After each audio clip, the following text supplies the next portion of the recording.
Hello everyone, and welcome to All Miniatures Great and Small. I'm John, and today we're going to be talking about Bagration, German Forces on the Eastern Front for 1944. It's a new source book for Flames of War, Late War. So this continues the Bagration release that was started with the Soviets a couple months back. So now we're getting the Germans. As far as Late War goes, for the Germans now we have, this is the fourth German book. You had the generic forces book for Europe, you had D-Day German, and you had the SS D-Day book as well. So the Bagration book is the first late war kind of dedicated Eastern Front list, and it's progressing the German equipment further into the timeline, which is cool. So we're going to see some new stuff. All right, what's in the box? Well, we get lots of fun companies here. We're going to get 1, 2, 3, 4, 5, 6, 7, 8, 9, 10, 11. Looks like 11 different formations, as well as some support units. Now, a lot of this stuff is already going to be familiar to German players. Their equipment, they don't completely exchange their old equipment for new equipment, but a lot of new fun stuff is going to be released in this book. So what I'm going to do is we're going to talk about the different formations briefly, and then we're going to talk about the new units that are going to be added to this book. Also, kind of the elephant in the room, you'll get that pun later, there is no Tiger II in this book, so no Tiger II, but you do have a pretty cool somewhat equivalent to that. So, Bagration, Germans versus Soviets. The first formation we're going to look at is Grenadiers. So Grenadiers is just a pure infantry formation. They are pretty nice in the fact that they've got quite a few support units. Well, not support units. They've got quite a few units in their core formation that would typically be found in support. So you have the Grenadier platoon, which is not a bad platoon. It's inexpensive, which is nice. You can buy like 7 of them for 9 points. You can add up to 2 heavy machine gun teams and up to 2 Panzer teams. So you can get that the density up to 11 infantry stands, which is pretty nice. They're only equipped with rifles, but they do have a limited one Panzerfaust, which is nice.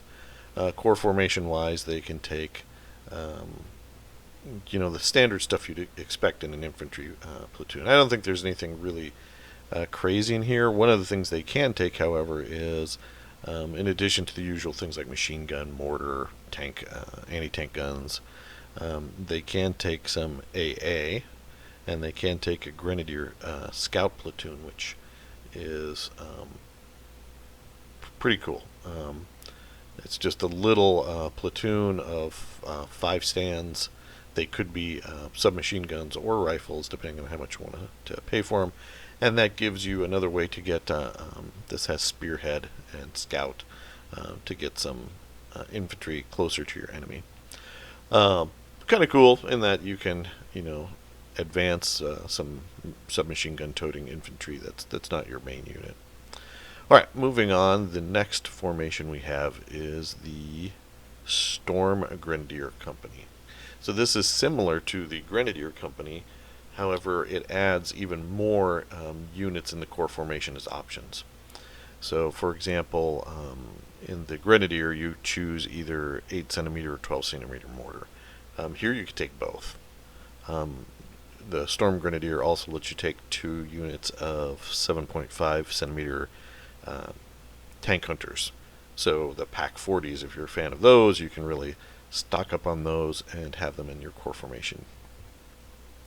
The main unit itself, the Storm Grenadier platoon, is pretty much exactly like the Grenadier platoon, except you're swapping out your rifles for MG42s. So dice-wise, each stand is throwing out a lot more dice of fire. So, Storm Grenadier platoon looks cool. If you want to take a little bit beefier Grenadier platoon, this is the way to go. All right. The next formation we're going to look at is the STUG Assault Gun Battery. So this one's kind of cool. I actually played with it years and years ago. It was one of the few German lists I built because I liked the concept of it. Basically, it is STUGs or STUGs with an escort platoon, so they can have tank riders. You get an HQ plus up to 3 platoons of STUGs plus an escort platoon. So this formation is really, really light on core units. You can only have, counting the HQ, 5 core units, and all of them are in-your-face units. You know, if you're taking an escort platoon, that implies either, you know, typically you're going to be going after an enemy, and that means that you're putting all your eggs in your basket as long as your formation, your formation goes. The STUG itself is nothing new. It's a great little tank, and check out my unit overview for the STUG. The escort platoon is interesting. You can get 10 of the STG 44 assault rifle teams for like 13 points. I mean, it's really good, and then they can ride on the tanks without any additional cost or points, unlike the Tankodeski for the Soviets, where you have to use the one of the upgrade cards. You don't need an upgrade card to get these guys to ride on the tank, which is nice. All right. The next formation we have up is the HEZER Tank Hunter Company. So this one is kind of cool. The HEZER is, for version 4 players, it's going to be new. And basically the HEZER is just this tiny, cute little tank that is very similar to, stats-wise, very similar to a STUG. They have the same front armor 7, side armor 3, the same gun, anti-tank 11, but it's tinier, so it's cheaper, right? And it's whereas one STUG I think runs you 6 points in this book, one HEZER typically runs you about 4 points, so it's about 50% cheaper. So you may be wondering why, same gun, same armor, same movement, basically. The main thing is you have to deal with a cross rating of 5+ with a HEZER, and the gun is overworked. The main gun is overworked, so it if you move, it adds 1 harder to hit. So these are incentivized to stay put if you're ambushing with them or whatever. Now the formation itself is very small. It's just HEZERs, an HQ, and up to 3 platoons of HEZERs. And that's it. So no AA, no infantry, no nothing. So this platoon, since HEZERs this formation, since HEZERs are so affordable, might be good as a second formation to a unit. Because really, you could take an HQ. The cheapest you could run this would be 32 points, and that would get you 8 HEZERs on the field, which are pretty good. All right, so that is the HEZER formation. Next, the Tiger Tank Company. So nothing really new here except for the anti-aircraft options. So you do have your standard, Tiger Company, up to 3 platoons of Tigers, if you ever play with that many points. But the nice thing is you have the new AA that's brought in this book. So you have a Wirbelwind mobile wagon AA tank platoon, Ostwind, or you've got the ever popular SD KFZ 7-1 quad AA platoon. So the new the Wirbelwind and the Ostwind are some new options to help, particularly if you have trouble with the IL-2 Sturmovik. Otherwise, the Tigers themselves, though, not much to say. They are Tiger tanks. They're awesome. They run about 12 points each, and same stats. These are hit on 4, confident 4, skill veteran 3. So very cool tanks. Moving on, we get to the other tank companies in the German army, and these I think are pretty cool. You've got, we'll start with the Panther company. So this formation, you have obviously your HQ plus 1 required Panther platoon, but then the second required platoon, the black box platoon, can be either more Panthers, Panzer IVs, Panzer 470s, which we'll talk about in a little bit, Tigers, or armored Panzer Grenadier platoon. So this is cool because now you can, if you want more tanks with some infantry, you can take this. You've got HQ Panthers plus armored Panzer Grenadier platoon.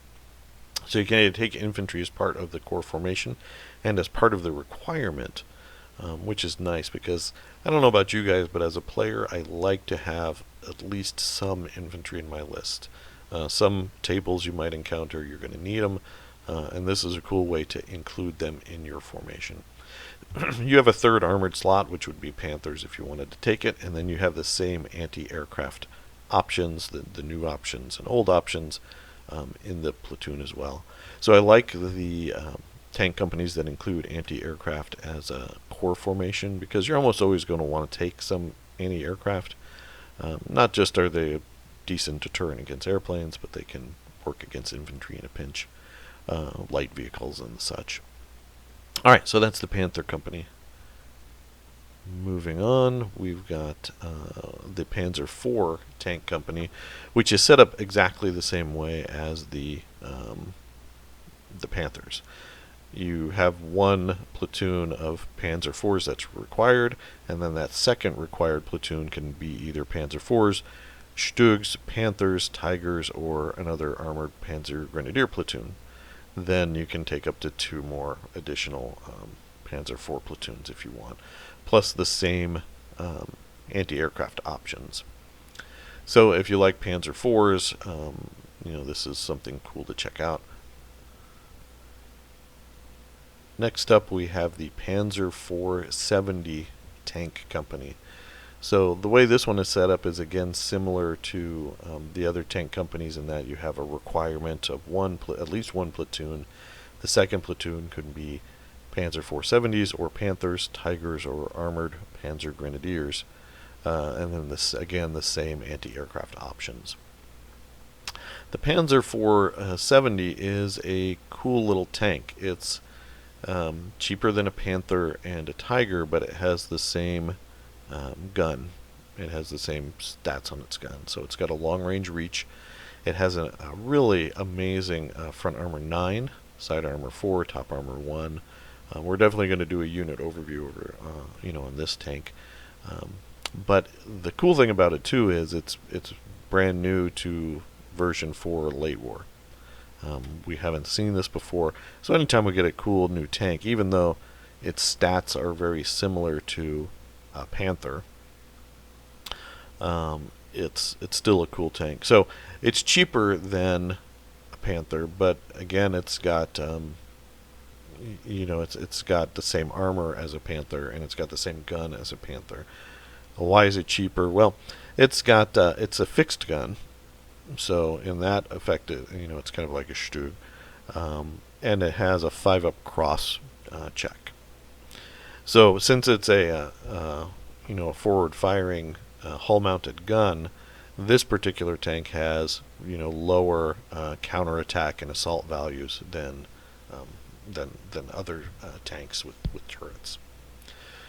So it's a cool tank. I foresee a lot of people playing with these just because it's a cheaper way to get those mobile AT-14 guns on the field. But we'll see where they go from here in the meta. Alright, next up we have the Armored Panzer Grenadier Platoon or Company. Very similar to what you find in the other books. You've got your required platoons. Your second required platoon could be Armored Panzer Grenadier, just a regular Panzer Grenadier, or a reconnaissance platoon. Your third third platoon, which is not required, can be more Armored Panzer Grenadiers or Panthers, Panzer IVs, STUGs, or Panzer 470s. So you can include that tank, that armor you want in your formation in the formation rather than support, and that can always let your formation stick around longer.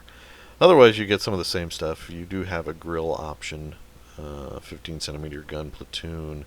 The only AA option is the SDK FZ10/4, which is the light AA platoon. All right, armored. So that's Armored Panzer Grenadiers. Next, the Panzer Grenadier Company, so not the armored variant. Same deal. You have your primary platoons, and then your optional third platoon can be more infantry, or you can bring more tanks. Same support options: the grill, the armored gun platoon, the mortars, all kinds of cool stuff. You can also take a flamethrower platoon and AA as standard. So pretty cool stuff there. If you want, picking between the two, armored Panzer Grenadier or not armored, it really depends on how many points you want to invest if you want your infantry to be mobile. That is pretty much it for formation. So now let's talk about some support. Alright, so let's talk about some of those units. We're not going to go over all of them because I don't want this video to be hours long, but we'll talk about some of the highlights. The Martyr. The Martyr is back. It's a very inexpensive way to get anti-tank 12 into your list because it's only got a front armor of 1, but otherwise it's a cool little unit. And if you've played Mid-War, the Martyr was, every German army had a platoon of Martyrs because of the cost and the potency of the gun. It's a really hard unit to say no to. So here it is. It's kind of a small, inexpensive unit. You take 4 of them for 16 points and give yourself some anti-tank 12, which is going to be terrifying for, T-34s and the like. And even, you can even threaten bigger tanks like the ISU series with anti-tank 12. Okay, the elephant in the room is the Elephant Tank Hunter Platoon. So these guys are an improvement over the Ferdinand. Basically, it adds a machine gun to the Ferdinand. But what you're getting is front armor 16, side armor 7, top armor 2, in a huge, with a huge 8.8 centimeter gun with a 48-inch range, anti-tank 17, but only a 3-up firepower. So these guys can completely outrange, almost double the range of most Soviet tanks. It's expensive though. One elephant is 15 points. So it's scary. So I think this is, if you were looking for Tiger 2s, well, we don't get those yet, but this is a decent substitute while you're waiting. It's a monster. Then we have the Hornies Tank Hunter Platoon, which is that same giant gun that's on the Elephant, so anti-tank 17, but it's on an open-topped, assault gun type platform. So it's only front armor 2. So it's a much more cheaper way. Each one of these averages out to about 8 points instead of 15 points. Almost, half the cost, a little bit more than half the cost, to get the same amount of firepower. And in this case, if you are outranging your opponents, you don't even need to worry about your armor. If they can't shoot at you, your armor is invincible anyway. And with a 48-inch range, it's very easy to outrange your opponents. So, something to think about there. Another cool new unit that has returned is the Panzerwerfer 42 battery. So basically, it is armored rocket launchers. So if you like playing with Nebelwerfers, but you wish they could move faster or wish they had some armor, this is cool. You're paying 16 points for 4 of them though, but it is a cool way to get a salvo-sized template on the board and give them a little bit more protection than the normal Nebelwerfer gun battery. Plus, the Panzer Werfer 42 has a machine gun on each one, which can help for those infantry that make a dash at your artillery. Last, we'll round out our discussion of units by talking about the AA options. You have the Wirbelwind AA tank platoon, which gives you similar guns to the older AA platform that we have, but it's in an armored platform. So since it's like a Panzer IV chassis, I guess, it's a front armor 3, side armor 2, and it gives you a halted rate of fire of 5, anti-tank 5, 5 plus firepower. So a lot of dice. A unit of these can be death to infantry, can be death to half tracks and jeeps and things like that. The only thing that is they're impervious to is tanks. Tanks don't really care about them, but you should have other things to shoot at tanks. I personally like the Wirbelwind and the Ostwind just because of how they look. I love the cool turret that they have on. That's so iconic. Speaking of the Ostwind, that's the other variant of the same kind of chassis, but instead of the 2 centimeter guns, it's trading it out for a 3.7 centimeter gun, which is much lower rate of fire, 3 instead of 5 when it's halted, but it's anti-tank 7, 4 plus firepower. So these can actually threaten tanks from the side, which particularly Allied tanks. And with the 4 plus firepower, shooting down IL-2 Sturmovix becomes a little bit a little bit easier. So you have that to kind of look forward to. Then we have the mobile wagon, and that is pretty cool. It has like the fold down sides. The mobile wagon is another 3.7 centimeter gun, so it's the same stats, but it's another way of fielding AA. That's not quite as expensive as the Ostwind because it doesn't have quite the same amount of armor. Alright guys, that is a look at the units, but what else is in the book? The other thing I like talking about in these reviews, and I like in the book in general, is the new missions that they bring to the game. So here in Bagration we have fortified city battles as kind of the theme of the campaign, and it includes 3 missions: Onslaught, Hammering the Line, and Swinging the Sickle. Now, a lot of these missions are going to be using some city fighting rules, or defensive fortifications. So so know that is an option here, or at least it's bringing it to the table. Particularly the first mission uses fortifications quite a bit. If you like fortification type battles, that's that's good. I'm not a big fan of fortification battles just because for me they tend to turn into slugging matches, and you lose some of the mobility. I guess I'm an offensive player. I like playing on the offense, and I like fighting against an offense, and something that's very static. It's an interesting tactical challenge, but it's not my favorite thing. That said, there are a couple of other missions. So that's the first mission. Then there's 2 other missions that can be just used in general play. Hammering the Line, and I have played both of these missions. They will be on the channel shortly, or on Patreon. Hammering the Line is basically the theme is Soviet reconnaissance has discovered a weakness in the German lines, through which heavy tanks, assault guns, and infantry will attempt to break through into the rear area. It's basically a hold the line variant with attackers' reserves coming in on the flanks. So not too different from hold the line. But again, another variant is always cool. Now, Swinging the Sickle is the last of the missions in here, new missions. And this one's kind of cool in that, again, kind of like Hold the Line, in that you're going down the length of the table. but there are basically three different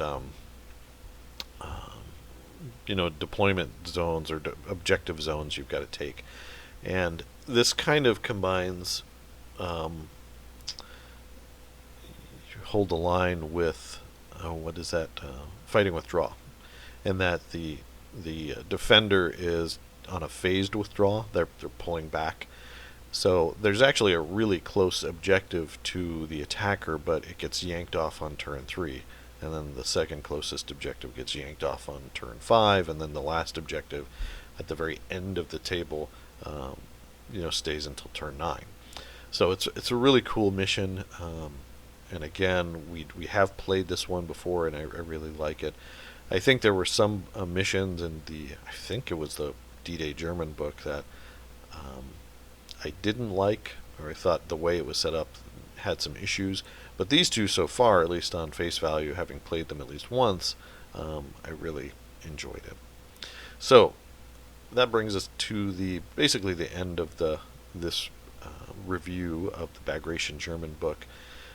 Is this something you should get? Well, I'm assuming if you guys listened all the way to the end, it's something you're interested in.